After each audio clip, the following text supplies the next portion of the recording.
Hi, I'm Claudia from the AIIA National Office.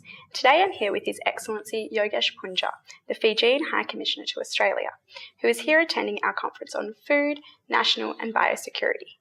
Thank you for joining me. Bulavinaka. In recent years, it seems as if Australia and Fiji have enhanced diplomatic relations.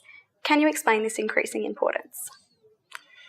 Yeah, I mean the official engagement with Australia has only happened since 2014 elections of Fiji, and in 2015, which was actually a year ago since the cyclone Winston that hit Fiji, is when we saw the true test of our friendship.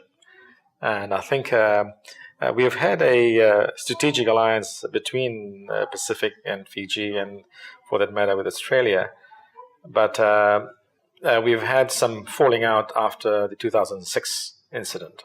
So it's for that reason, I think, having seen the level of engagement, the goodwill that came through with the sending of the HMS Canberra to Fiji in the fringes of the cyclone was godsend to us. It was, in actual fact, I don't think that the Australian government ever realized how strategic that sending of the ship was to us, because they had the helicopters and landing the equipment that made our life so much easier and probably saved a lot of lives in the process. So our relationship is blooming. We are still waiting for an official visit by our Prime Minister to Australia. He has been here a few times, but the official visit hasn't come through yet, and I think we are very near that engagement. And you may have heard about the dialogue that Malcolm Turnbull had with our Prime Minister in the fringes of UNGA in New York. So they've had some friendly discussions. So we're in the right trajectory. We are getting there to build our relationship back on stronger and better. Thank you. In terms of national security, what do you think is the foremost issue that Australia and Fiji should be collaborating on? Yes, this is a very important question, because for the Pacific, we are surrounded by the sea, the Pacific Ocean. And not only for Fiji, but the rest of the Pacific nations, because our borders, our EEZ, just kind of overlap each other. And the patrolling of our EEZ to safeguard the privilege of our sea resources is very important to us. There seems to be more stolen from our Pacific Ocean than what the Pacific itself earns in the way of revenue from the fisheries. So the patrolling of the EEZ is a crucial thing for us, because the Pacific doesn't have that much of resources on land, but the sea resources are our biggest single capital that we're sitting with. And to secure this is very important. So the patrol boats that is being currently finalized with Australia is something that is going to be of fundamental importance.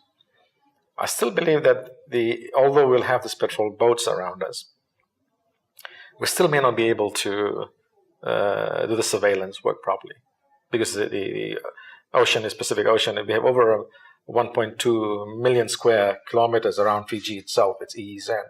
So to patrol that much with two boats or so becomes not easy. So the combination of satellite surveillance, helicopters for emergency runs, all this is something that we can actually help develop and assist not only Fiji, but the Pacific Ocean and the Pacific neighbors itself. How do natural and man-made disasters affect food security in Fiji? Well, this is a subject that should be a concern for the entire world, the climate change. And obviously the extreme weather patterns, the more frequent weather patterns, the El Nino effects has devastated the Pacific. We were just talking about it has I think taken a bite of almost 10% of the GDP of Solomon Islands after the last cyclone or last flooding there. So each of the country, like Fiji, lost almost $2 billion in damages during Cyclone Winston. So these weather patterns are devastating our farming community, our livelihood, our reliance on tourism industry, gets also affected. So the effect of climate change is very big on the entire Pacific, and for us, food security is something that we can use the terminology food and nutritional security, because we can grow food, but you got to grow food that are more nutritional, because we kind of consume a lot more taro and tapioca, and you may be aware that we have a very high rate of non-communicable diseases like diabetes and heart conditions in the Pacific because of the poor quality of food that we're eating.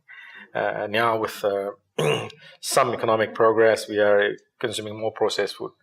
So instead of buying, getting fresh fish from the sea, we are eating canned fish. So these are some of the changes that has come about with the entire world changing, and the Pacific hasn't been spared. We are still very dependent on imports, and without us finding what you call import substitution, which is growing our own alternate crops, it'll be very difficult for us to save foreign reserves, because currently we're spending money on fuel, which is a big outlay, on imported foods. We want to try and at least, because we have land and we have people, so we can actually grow anything we want to.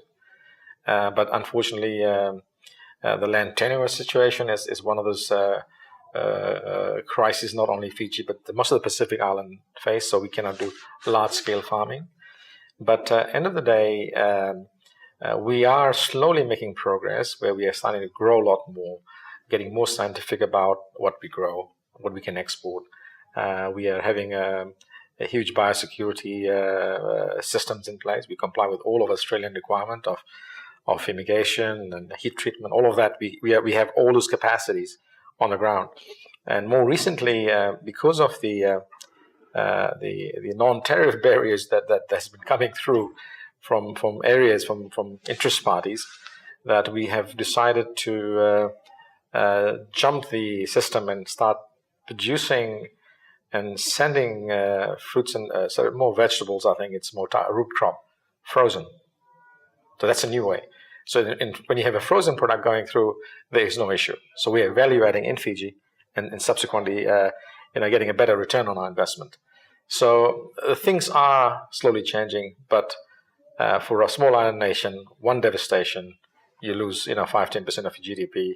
The almost 25-30% of our cane crop was damaged. Foreign reserves gone. So we have issues around food security, but all hinged on climate change. Thank you. What else could Australia be doing to improve its relations with Fiji and its standing in the wider Melanesian region? See, Australia is a very strategic partner, for not only for Fiji, but the Pacific. We are 4 hours away from Australia. And I've always said, I've always joked with our friends that, listen, please regard Fiji as another state of Australia, because we're just close by, and so what we are doing is trying to find ways of addressing some of our crises that we have got, from climate change, renewable energy, drought-resistant crops, renewable energy. So a number of these things that we are working on, Australia has an expertise on that. You got to remember, we are still a third world country, and whilst Australia is a first world country, and the R&D that you do here, the technical information that you compile, what can happen, because we have a very easy connection, because your northern territory is the same climate as Fiji. So the subtropical, area. So we are in the same latitude. So we kind of can easily relate to what is happening, what we can grow, what we can't grow, what you grow, what we can do. So instead of, we have this saying that, if you give me a fish, I'll eat for today, but if you teach me how to fish, I'll eat all my life. Teach us how to do these things. Don't give us handouts. Give us training. Give us expertise. Show us how to do it. Because our people are still evolving. We're still going through a process of understanding how things happen. I mean, for example, dairy. We still import a majority of our dairy products into the country. We have, huge areas of Fiji because we have the wet and the dry side. So we have a lot of, pasture, a lot of people ability to do these things, dairy farming. But yet we are not successful at this moment, and I just don't know what is the technical issue. Yes, we need feed mill, we need the right sort of pasture. I've seen that, people, grow a certain type of grass so you get a better yield.